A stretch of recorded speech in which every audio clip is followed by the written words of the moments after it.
Let's make a super decadent Swedish chocolate cake.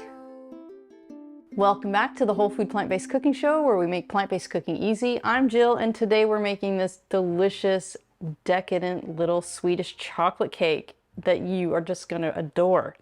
It's kind of like a molten lava cake, but a bigger version of it. So delicious. All right, so we're gonna start with our dry ingredients. I've got 1 cup of oat flour.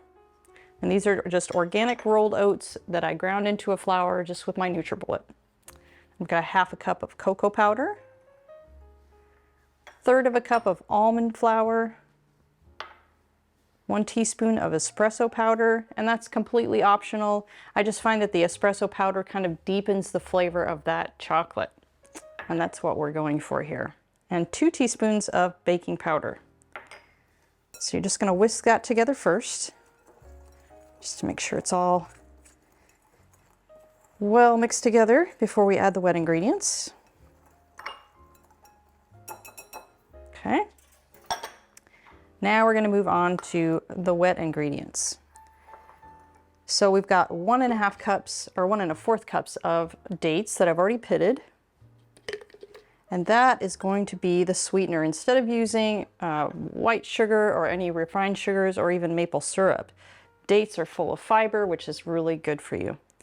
A teaspoon of apple cider vinegar, a teaspoon of vanilla extract, and 2 cups of an unsweetened soy milk, but you can use whatever plant milk you decide or that you like.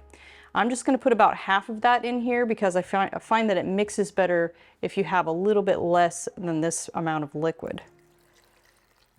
And then we'll just pour the rest into the mixture afterward. So we're just going to mix this together until those dates are completely pulverized.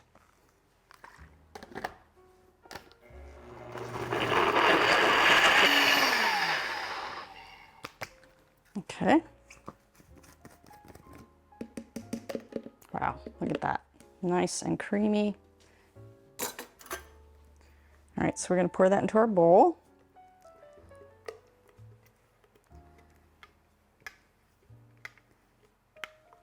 And I already have my oven preheated to 350 degrees.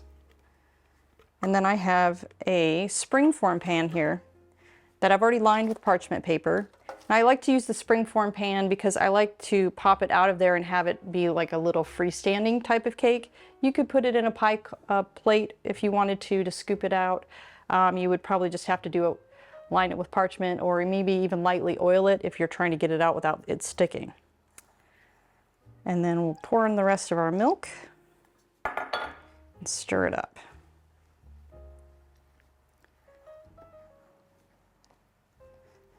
This is it's a really quick cake. It doesn't take very long to bake, so if you're in a rush or if you want to just have something really decadent after your dinner or for, you have company over and you just want to make something really quick, this is a great recipe. And it sure doesn't taste like it's a quick cake. It is delicious. Now we're just going to pour it in that pan.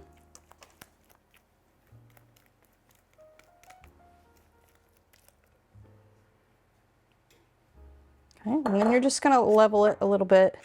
You can just kind of shake it around a little bit. All right, now we're going to stick it in the oven for 18 minutes.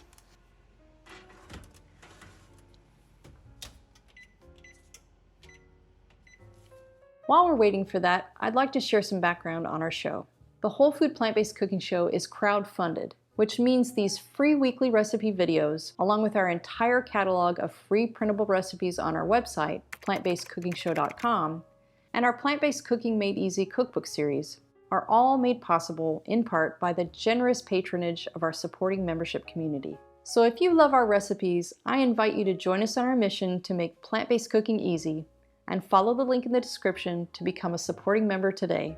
There's no denying the plant-based diet is a nutrient powerhouse, but did you know there are a handful of hard-to-get nutrients even well-crafted diets are often lacking? The latest research suggests that complementing your diet with a few specific vitamins, minerals, and omega-3s will help boost your energy and keep you thriving for the long term. That's why my daily health routine includes Complement Essential. Complement Essential contains the 8 critical nutrients lacking from most plant-based diets in dosages optimized specifically for us. As a special discount for our viewers, just use code PLANTBASEDEASY at checkout to save 15% off of your order. Okay, so while your cake is baking, I'm gonna make this little bonus sauce. So this cake typically doesn't have a sauce on the top of it. They usually sprinkle maybe powdered sugar or something like that on there. But Jeff and I tried this out and it just took it to another level. So of course we're putting it on there. This is half of the recipe of the frosting I made for my, I think it's a 10-layer little layer cake. And it is so good and easy. So I've got a half a cup of hot water here that I put 3 medjool dates in just to soak them a little bit before I blend them, because it makes them easier to blend, because you want this to be super, super silky. No chunks of date in there. And even when we're done, before we pour it onto the cake, I'm going to put it through a little sieve just to get any chunks out of there. Then I've got a half a teaspoon of vanilla extract, a tablespoon of almond flour, and a tablespoon of cocoa powder. So super, super easy. It's kind of like a boiled chocolate frosting. And then we're just gonna blend this until those dates are completely pulverized.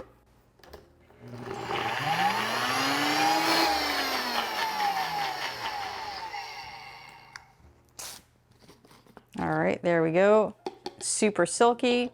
So I'm just gonna let this sit a little while until our cake is done.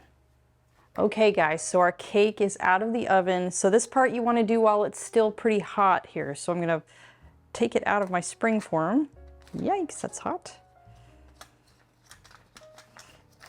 Okay. Peel the paper off. You want to do this gently because it's still hot, so you don't want to tear your cake, because it's a very soft, gooey cake.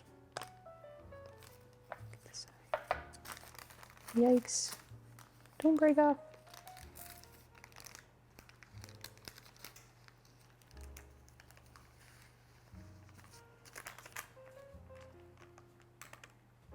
All right, we got most of it unscathed here. Okay, and then you're just going to pour this over, and it's pretty liquidy, so you don't want to pour too much at one time. Just kind of pool it in the center. And we're doing this while it's hot because you kind of want it to just like meld into the cake. And we're just pouring it in the center, and then we're just going to kind of smooth it around a bit.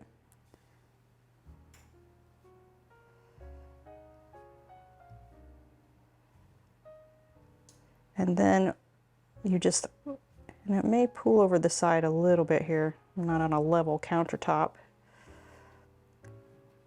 And then you just let that sit while it's cooling, because as it's cooling, it's going to kind of seep down into the cake and create that really soft, gooey center part.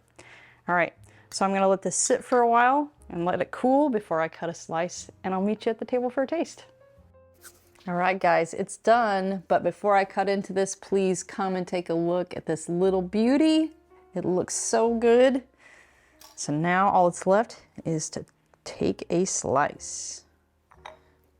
And I did let it cool down for about a half an hour, just so that I can get it out of here. Otherwise, it's a little too gooey. It's a little difficult to get out of this pan without it falling apart. Oh, look at that. Oh, yum.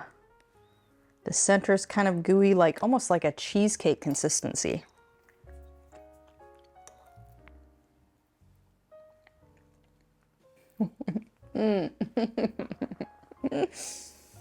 That is so good. You are going to love it. Come on back next week for another great recipe.